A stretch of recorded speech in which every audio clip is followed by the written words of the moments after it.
नमस्कार साथियों। हिंदी ज्ञान धारा में आप सभी का हार्दिक स्वागत है। साथियों, पिछली कक्षा में हमने रस निष्पत्ति के बारे में अध्ययन किया था।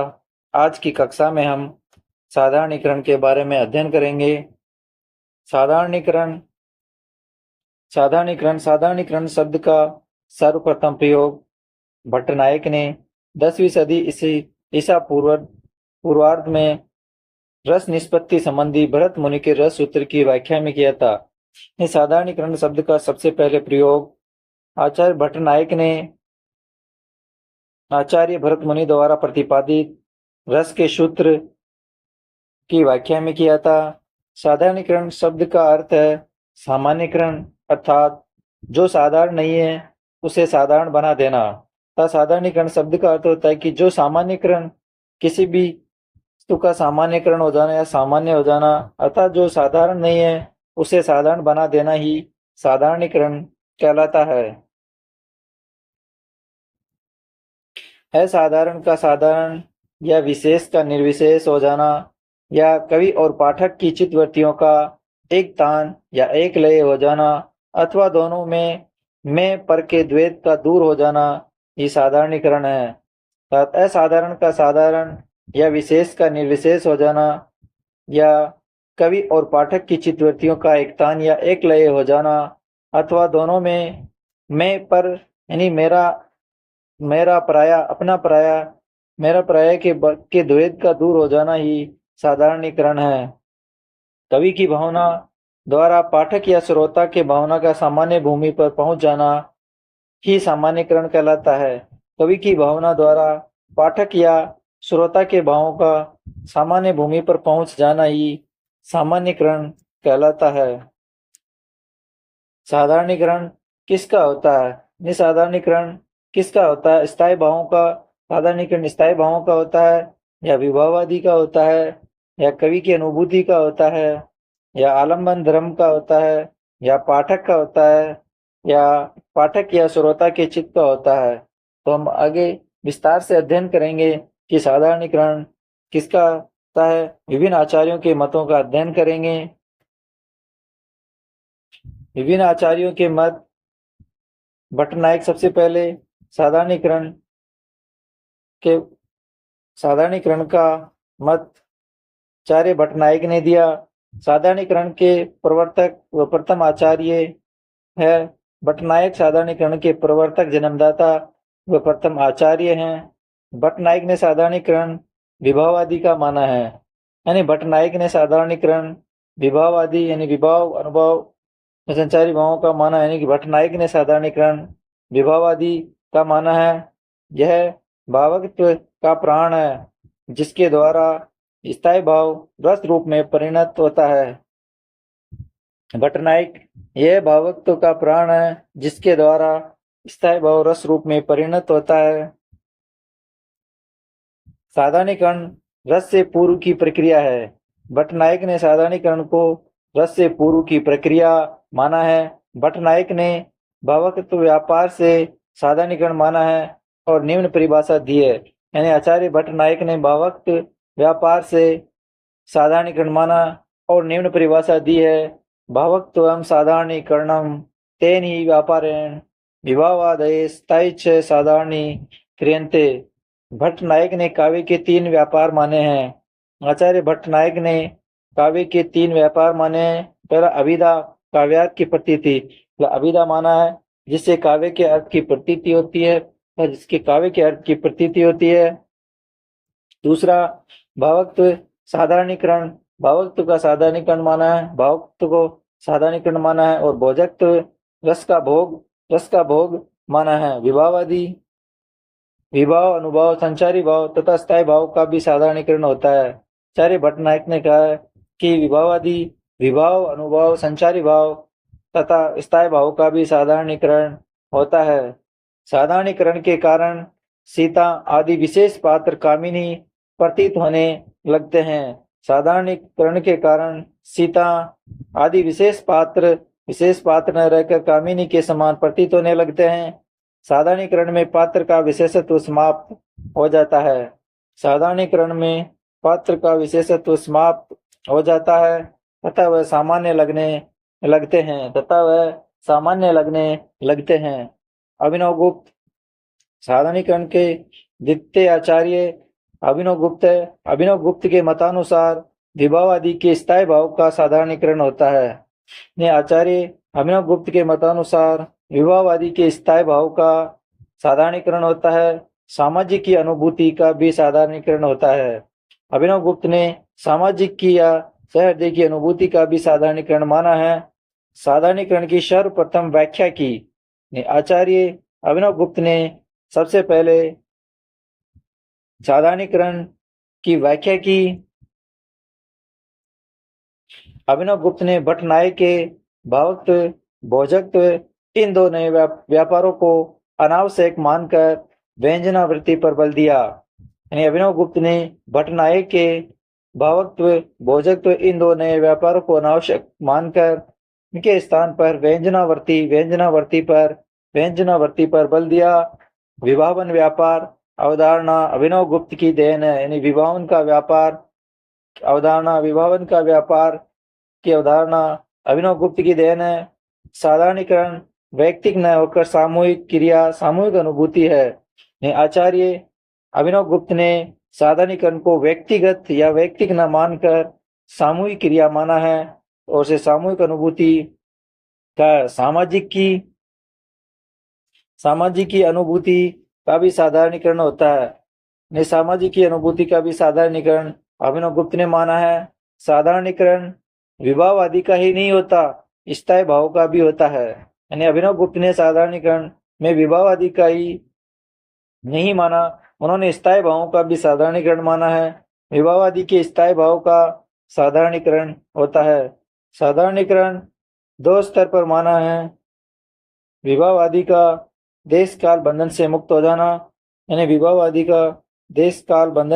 जाना, परमाता का स्व पर की अपने पर्याय की चेतना से मुक्त हो जाना, श्रोता या पाठक का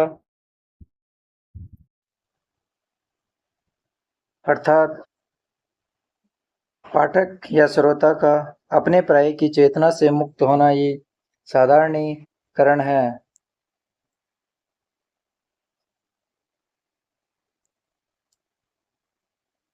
डॉक्टर राजवंश साय हीर के मतानुसार अभिनव गुप्त ने अभिधा के द्वारा अर्थ व बोध माना है।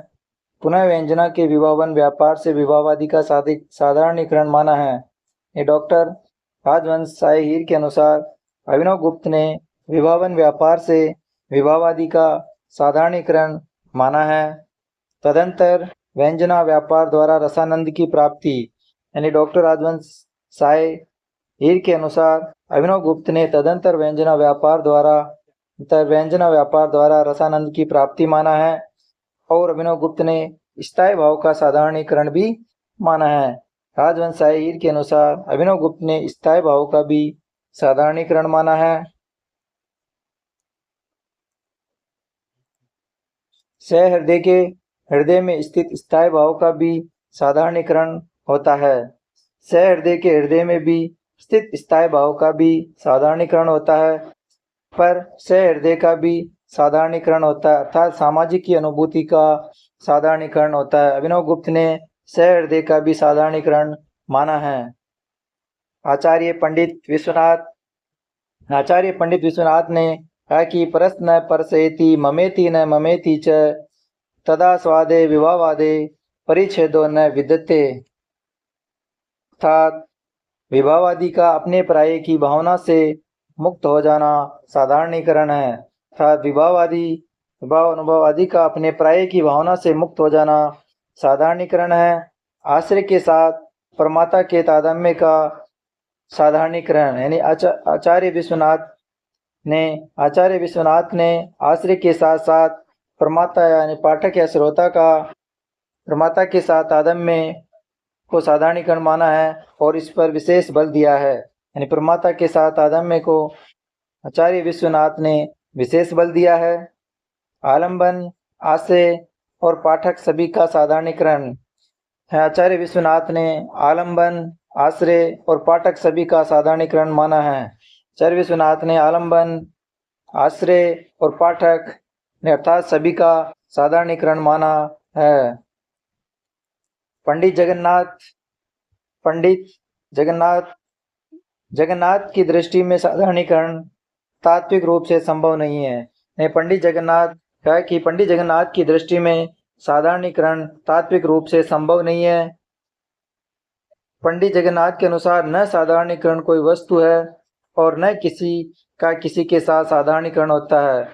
न तो साधारणीकरण कोई वस्तु है और न किसी का किसी के साथ साधारणीकरण होता है।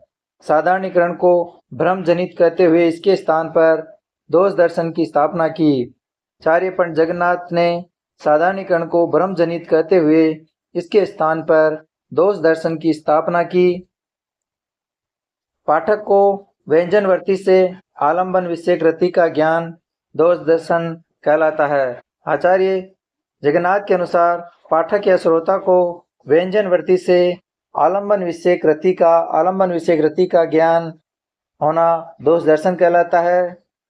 और भावना दोष के कारण हम पात्र विशेष से प्रभावित होते हैं।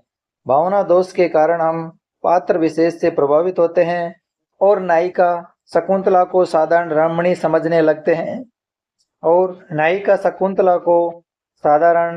समझने लगते हैं।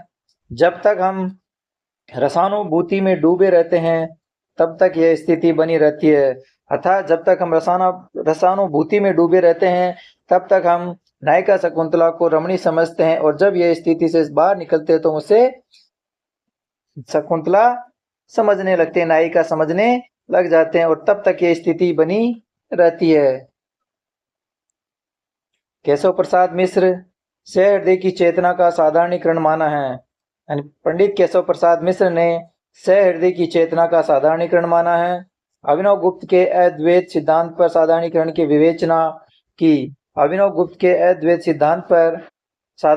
विवेचना की है। साधारणीकरण का संबंध योग की मधुमती भूमिका से जोड़ा है।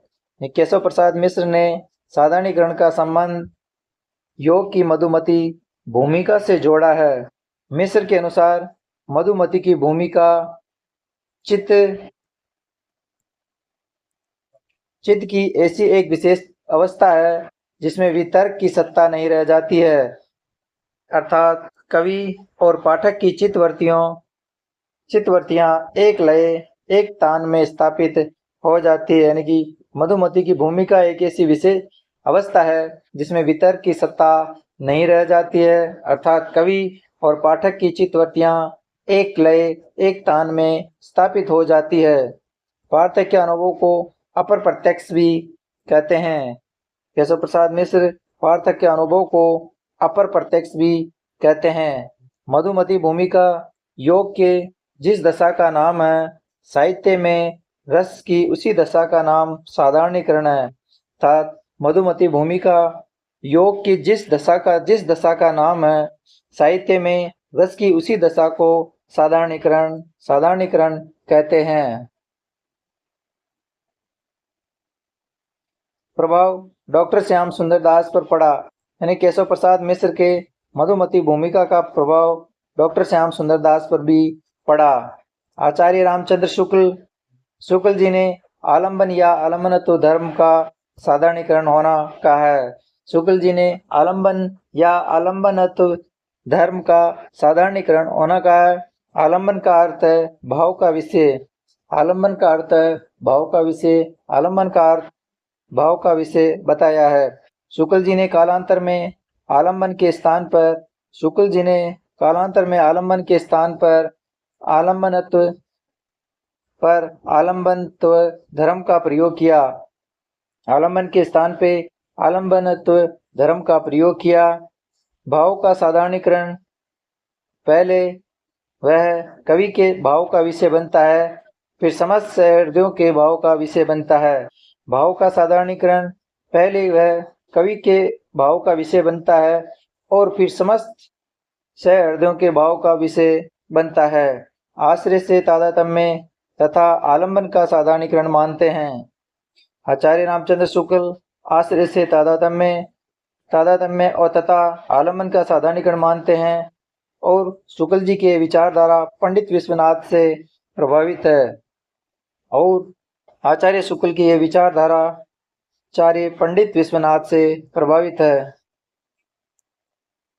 साधारणीकरण का अभिप्राय पाठक या श्रोता के मन में जो व्यक्ति विशेष या वस्तु विशेष आती है, वह जैसे काव्य में वर्णित आश्रय के भाव का आलंबन होती है, वैसे ही सब सहृदय पाठकों या श्रोता के भाव का आलंबन होती है। साधारणीकरण का अभिप्राय शुक्ल जी ने बताया है कि पाठक या श्रोता के मन में जो व्यक्ति विशेष या वस्तु विशेष आती है, वह जैसे काव्य में वर्णित आश्रय के भाव का आलंबन होती है, वैसे ही सब सहृदय पाठक या श्रोता के भाव का आलंबन होती है। समर्थन आचार्य शुक्ल के मत का समर्थन आनंद प्रकाश दीक्षित ने किया। समर्थन आनंद प्रकाश दीक्षित ने किया और इसकी आलोचना रामदहीन मिश्र, डॉक्टर श्याम सुंदर दास और डॉक्टर नगेंद्र ने की। आचार्य शुक्ल के मत की आलोचना रामदहीन मिश्र, डॉक्टर श्याम सुंदर दास और डॉक्टर नगेंद्र ने की।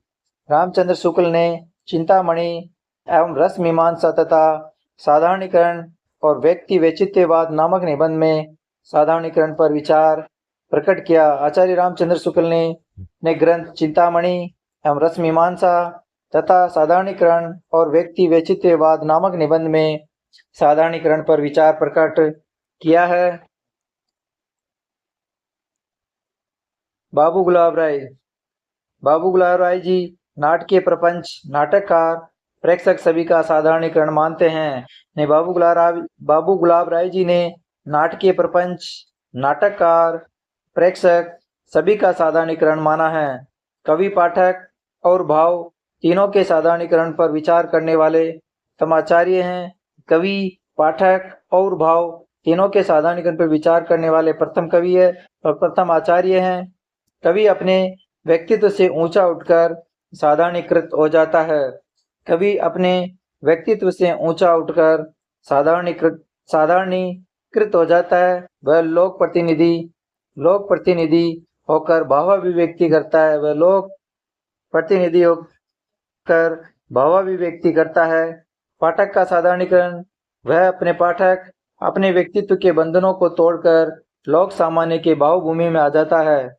पाठक का साधारणीकरण यानी कि पाठक अपने व्यक्तित्व के बंधनों को तोड़कर, व्यक्तित्व के समाज के बंधनों को तोड़कर लोक सामान्य की भावभूमि में आ जाता है।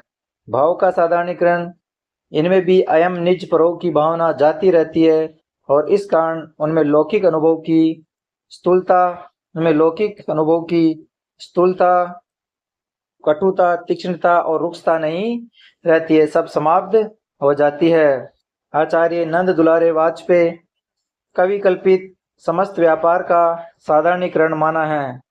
कवि कल्पित समस्त व्यापार का साधारणीकरण नंद दुलारे वाजपेयी ने माना है। रचयिता और उपभोक्ता यानी कवि और दर्शक के बीच का तादात्म्य, रचयिता यानी आचार्य नंद दुलारे वाजपेयी ने रचयिता और उपभोक्ता अर्थात कवि और दर्शक के बीच भावना का तादात्म्य माना है। वाजपेयी जी ने सहृदय की दृष्टि से काव्य व्यापार का साधारणीकरण माना है। वाजपेयी जी ने सहृदय की दृष्टि से काव्य व्यापार का साधारणीकरण माना है। डॉक्टर नगेंद्र कवि की अनुभूति का साधारणीकरण माना है। डॉक्टर नगेंद्र ने कवि की अनुभूति का साधारणीकरण माना है। तादात्म्य को कवि के भाव के साथ जोड़ा। डॉक्टर नगेंद्र ने तादात्म्य को कवि के भाव के साथ जोड़ा है। कवि की अनुभूतियां ही सहृदय की अनुभूतियां बन जाती है। डॉक्टर नगेंद्र कहते हैं कि कवि की अनुभूतियां ही सहृदय की अनुभूतियां बन जाती है। तर्क, संपूर्ण मानवता एक चेतना से चैतन्य है। मानव के हृदय में चेतना का एक ऐसा तार अनुस्यूत है जो एक स्थान पर स्पर्श पाकर समग्रतः झनकृत हो उठता है। डॉक्टर नगेंद्र ने अपने मत के समर्थन में तर्क दिया है कि संपूर्ण मानवता एक चेतना से चैतन्य है। मानव के हृदय में चेतना का एक ऐसा तार अनुस्यूत है जो एक स्थान पर स्पर्श पाकर समग्रतः झंकृत हो उठता है। यह सिद्धांत अधिक उपयुक्त, समीचीन एवं पूर्ण है। यानी डॉक्टर नगेंद्र का सिद्धांत सबसे अधिक उपयुक्त, समीचीन और पूर्ण है। डॉक्टर श्याम सुंदर दास ने सहृदय पाठक अथवा श्रोता के चित्त का साधारणीकरण माना है। डॉक्टर श्याम सुंदर दास ने सहृदय पाठक अथवा श्रोता के चित्त का साधारणीकरण माना है। मधुमती भूमिका में कवि और प्रमाता के चित्त की वृत्तियों की एक तानता हो जाना ही साधारणीकरण है। डॉक्टर श्याम सुंदर दास कहते हैं कि मधुमती भूमिका में कवि और प्रमाता की चित्त वृत्तियों की एक तानता हो जाना, एक लय हो जाना ही साधारणीकरण होता है। प्रगतिवादी आलोचकों अज्ञेय ने साधारणीकरण का अर्थ प्रेषणीयता से लिया है। प्रगतिवादी आलोचकों अज्ञेय साधारणीकरण का अर्थ प्रेषणीयता से लिया है। मम्मट ने विभाव, अनुभाव, संचारी भाव एवं स्थायी भावों का साधारणीकरण माना है। मम्मट ने विभाव, अनुभव, संचारी भाव एवं स्थायी भावों का साधारणीकरण माना है। मधुमती भूमिका पर प्रश्न चिन्ह लगाने वाले आचार्य डॉक्टर गुलाब राय थे। यानी मधुमती भूमिका पर प्रश्न चिन्ह या सवाल खड़ा करने वाले प्रथम आचार्य डॉक्टर गुलाब राय थे। आज की कक्षा यहीं समाप्त हुई। आगे की कक्षा में हम छंदों के बारे में अध्ययन करेंगे विस्तार से।